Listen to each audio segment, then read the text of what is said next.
രാജ്യത്തെ ഞെട്ടിച്ച പുൽവാമ ഭീകരാക്രമണം നടന്നിട്ട് ഇന്നേക്ക് 7 വർഷം. പാക് ഭീകര സംഘടനയായ ജെയ്ഷെ ഇ മുഹമ്മദ് നടത്തിയ ചാവേറാക്രമണത്തിൽ 40 CRPF ജവാന്മാരാണ് വീരമൃത്യു വരിച്ചത്. രക്തസാക്ഷികളുടെ സേവനം ജനങ്ങളുടെ മനസ്സിൽ മായാതെ നിലനിൽക്കുമെന്ന് പ്രധാനമന്ത്രി നരേന്ദ്രമോദി പറഞ്ഞു. പുൽവാമ ഭീകരാക്രമണത്തിന്റെ നടുക്കുന്ന ഓർമ്മയിലാണ് ഇന്ന് രാജ്യം. പുൽവാമയിലെ ലെത്പോറയിലുള്ള CRPF ക്യാമ്പിൽ വീരമൃത്യു വരിച്ച സൈനികർക്ക് ആദരാഞ്ജലികൾ അർപ്പിച്ചു.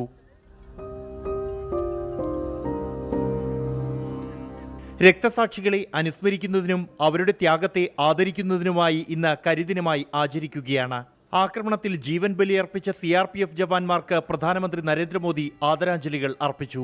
രക്തസാക്ഷികളുടെ സമർപ്പണവും ദൃഢനിശ്ചയവും രാഷ്ട്രത്തോടുള്ള സേവനവും എന്നെന്നും ഓർത്തിരിക്കുമെന്നും ഓരോ ഇന്ത്യക്കാരനും അവരുടെ ശാശ്വതമായ ധൈര്യത്തിൽ നിന്നും ഊർജം ഉൾക്കൊള്ളുമെന്നും പ്രധാനമന്ത്രി.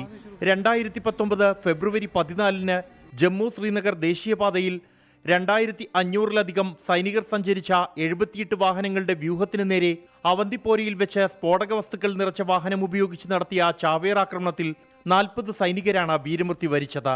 മറുപടിയായി ഫെബ്രുവരി 26 ബലാക്കോട്ടിലെ ഭീകരവാദ പരിശീലന കേന്ദ്രങ്ങളിൽ ഇന്ത്യൻ വ്യോമസേന ആക്രമണം നടത്തി.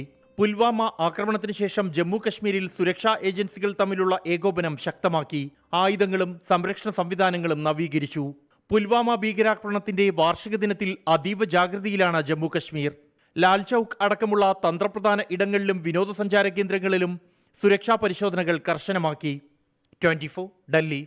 ലോകത്തെവിടെയായാലും ഏത് സമയത്തും 24 വാർത്തകളും ഓഗ്മെന്റഡ് റിയാലിറ്റി പാക്കേജുകളും എക്സ്പ്ലെയിനറുകളും വിശദമായി കാണാൻ ഞങ്ങളുടെ യൂട്യൂബ് ചാനൽ നിങ്ങൾക്ക് സബ്സ്ക്രൈബ് ചെയ്യാം.